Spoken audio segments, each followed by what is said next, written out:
আসসালামু আলাইকুম viewers, welcome back to my channel. Viewers, আজকে আমরা প্রিপেয়ার করব একটা কোরিয়ান ভাইরাল রাইস টোনার। আর যে টোনারটা প্রিপেয়ার করতে আমরা এখানে আমাদের মেইন ইনগ্রেডিয়েন্ট রাইস, ভাতের চাল। আর ভিউয়ার্স, কোরিয়ানরা তাদের স্কিন কেয়ারে সবসময় রাইস ইনক্লুড করে থাকে। ওরা rice toner, rice mask, rice cream ইত্যাদি ইউজ করে থাকে। আর এখন ট্রেন্ড চলছে গ্লাস স্কিনের, কোরিয়ান গ্লাস স্কিন। আর আমি নিজেও কিনেছিলাম একটা কোরিয়ান রাইস টোনার। আমি কিনেছিলাম I am from rice toner Korean. এটার কস্ট একটু বেশি ছিল, সম্ভবত 2500-2300 এরকম হবে। যাই হোক, আমরা ঠিক সেরকমই একটা রাইস টোনার আজকে প্রিপেয়ার করব, কোনো রকম টাকা পয়সা খরচ না করে। কারণ ওদের রাইস টোনারের যেই ব্যাপারটা ছিল সেটা হচ্ছে ওরা স্কিনটাকে খুব সফট আর হাইড্রেটিং করে ফেলতো। তাই আজকে আমরাও এই টোনারটা ব্যবহার করে কিছু ইনগ্রিডিয়েন্ট অ্যাড করব যাতে আমাদের স্কিনটাও হাইড্রেট থাকে আর প্লাম্পি সফট হয়। আর হ্যাঁ, এই রাইসের তো গুণাগুণের শেষ নেই। রাইসে তো ভিটামিন মিনারেলস যে পরিমাণে আছে সেটা আমাদের ত্বকের জন্য খুবই খুবই উপকারী, ভীষণ এসেনশিয়াল। আর এটা আমাদের ত্বকের যে কালো দাগটা সেটাও দূর করে ফেলে। তাই কথা না বাড়িয়ে চলুন আমরা প্রসেসটা দেখে নিই। ফার্স্টে আমরা এরকম রাইস নিয়েছি, আর রাইসগুলোকে প্রথমে আমরা এরকম পানি দিয়ে এটাকে ক্লিন করব। এভাবে পানি দিয়ে আমরা ধুয়ে ফেলবো।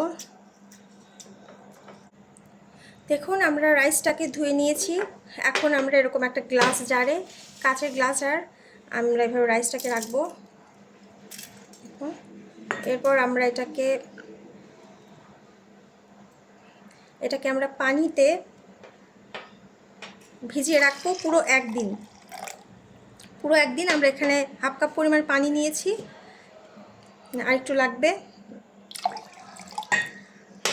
প্রায় 1 কাপের কাছাকাছি হয়ে গেল পানির পরিমাণ। আমি 4 চামচ চাউল নিয়েছিলাম এখানে। এখন আমরা এটাকে পুরো একদিন ভিজিয়ে রাখবো। দেখুন, আমি এটাকে পুরো একদিন ভিজিয়ে রেখেছিলাম। কালারটা দেখুন, একটা ক্লাউডি কালার হয়েছে। দেখুন, এখন আমরা কি করব, রাইসটাকে সুন্দর করে হাত দিয়ে এভাবে চটকে নেব।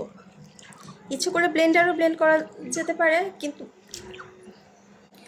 এইভাবে পানিটাকে কচলে নেওয়ার পর আমরা এই পানিটাকে একটা ছাঁকনির সাহায্যে এরকম একটা বাসনে ছেঁকে নেব। দেখুন,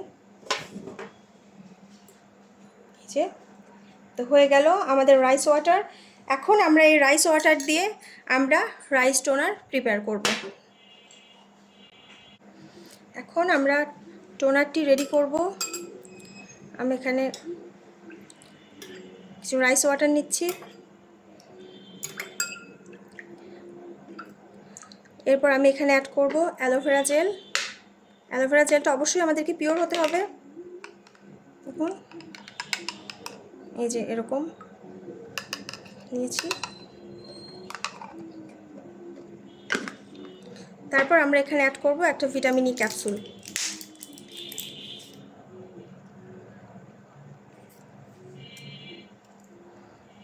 দেখুন, এরপর এটাকে আমরা এভাবে মিক্স করতে থাকবো যতক্ষণ না একদম ভালোভাবে উপকরণগুলো মিশে যায় আর একটা টোনারের মতন কনসিস্টেন্সি না হয়। দেখুন, এটাকে আমরা সিরাম হিসেবে ইউজ করতে পারবো। এটা আমাদের ত্বকের হাইড্রেশন বজায় রাখবে, ত্বকের শুষ্কতা দূর করবে, কালো দাগ দূর করবে, ত্বককে প্লাম্পি করবে।